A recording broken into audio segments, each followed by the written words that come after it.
Right, so it's Beth, and of course, since I'm British, we're going to be making a shepherd's pie. Because why not make a bleeding shepherd's pie if you're English instead of a Yorkshire pudding, a spotted dick, you know, something, some bacons and mash.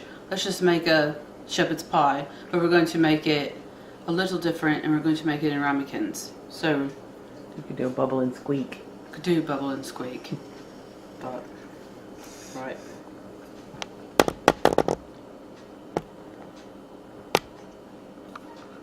So what you need for this dish is you need onions. This is a half an onion, minced, but if you're brave you can have as much onion as you want, you're an adult. Tomato paste, garlic, fresh thyme, about a teaspoon, half a teaspoon of garlic powder, half a teaspoon of pepper, half a teaspoon of rosemary, 2 tablespoons flour, a cup of chicken broth, and Worcestershire sauce, no one can say it, half and half, and 2 pounds of beef. Now the actual recipe calls for lamb, but that's expensive and I don't want to eat lamb. Who wants to eat lamb? It's a baby sheep. It's a baby. Don't eat babies, alright? Oh, right. And peas and carrots. Don't forget peas and carrots. Shepherd's pie is probably one of the easiest things to make. Ever. Right? So you take your onion. You wait till your oil is about a teaspoon, maybe a teaspoon and a half. No, tablespoon. I think that's 2 tablespoons. I poured some in there. So just pour some in there till it looks like that. Don't put a lot in because you'll get a lot out. So don't. Just use your brain. Once that's hot, and you'll know when it shimmers or if it smokes. If it starts to smoke, put something in there or take it off the heat. Because it'll catch fire. How is this not racist? You're English. Right, but you know what? The English make other things. Well, you can make something else later then. I like to make Yorkshire pudding. That's English. How is that not racist? Okay, whenever you think of, when people think of British meals, it's like, well, what are you going to make that's British? Oh, let's make a shepherd's pie. Everybody makes shepherd's pie. Alright, well next time you can make something crazy. Alright. Maybe a toad and hole or something. I like toad and hole. But see, in different regions, with your breakfast. In different regions it's called something different. So, there you go. Depends on what. There's your lesson for the day. Toad and hole is called different things in different regions. Take that, Webster Station. So you want to cook your onion until it's a little shimmery, a little see-through, a little transparent. It's very fragrant. It smells delicious. But we're using ground chuck, which is 85 to 15 ratio. If you want a little bit of that fat rendered into your overall meal. Not as elegant as Tommy with the spatula. She goes like this. She's very delicate, and I'm just trying to keep it in the pan. We use frozen peas and carrots, and we cook it all at once. It actually adds a better flavour to the peas cooking like this. You didn't mention that you should have mashed potatoes to make this. The original ingredients. Oh, I was just... Oh. That's okay. And potatoes. Good job. Thanks.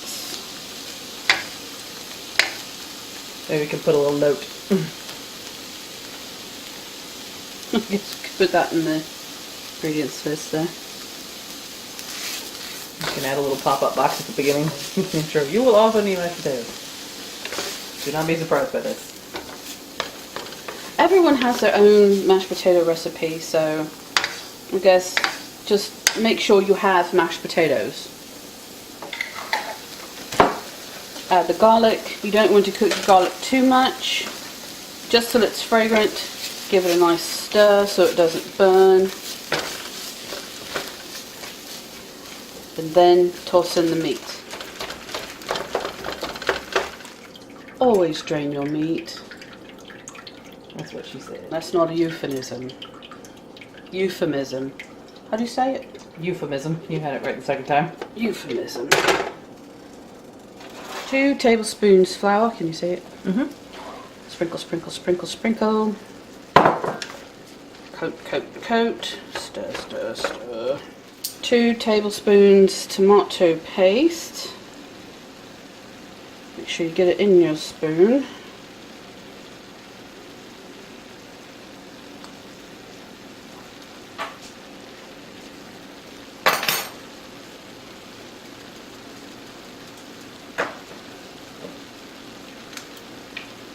Quarter cup to Worcestershire. Do it to taste. Stir, stir, stir. Just keep in mind, guys, I'm not Gordon Ramsay here. I'm just a British girl in the kitchen wanting to cook food. Stir, stir, stir. Then we add the thyme, rosemary, garlic powder and pepper.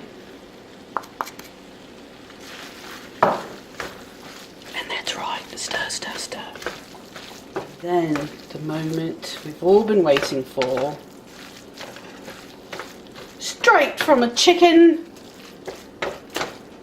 It's chicken broth.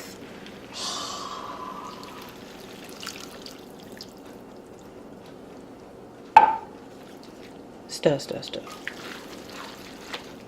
Top it. Let it simmer for, well, okay. Once it comes to a slight boil, or a simmer, as you can see there, you want to turn the heat down from medium to simmer. And then you want to cover and let it simmer until the sauce thickens for about 10 minutes. Then you come back up to 10 minutes and then we'll do the rest.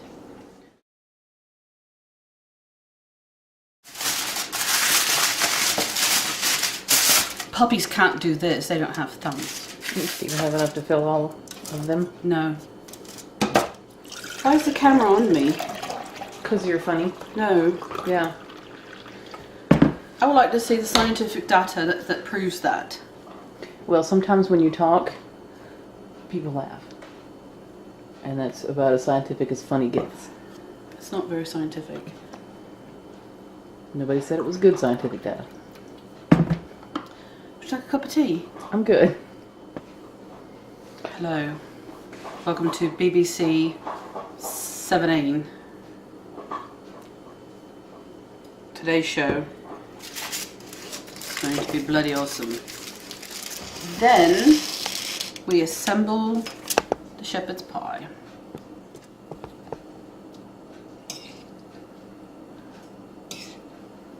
About how much we put in each ramekin. I'm going to show you.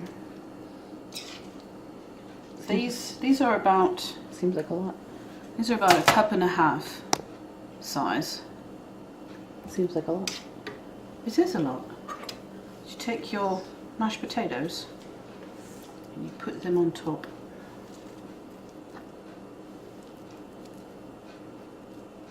And you want to make sure that the sides are sealed.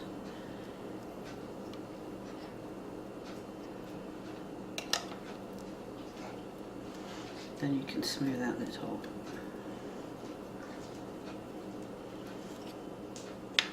Smooth out the top. Then you can make peaks. There. Now, this arrangement is bugging the crap out of Melissa because it's not even. But you're going to take this whole thing and put it in the oven at 400 degrees for 25 minutes. Individual shepherd's pie.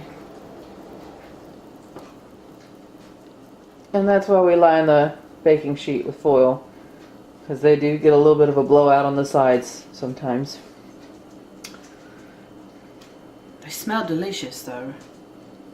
It's true. So after they cool off and they're not lava in the middle, we're going to eat them. I recommend you make these. Thanks.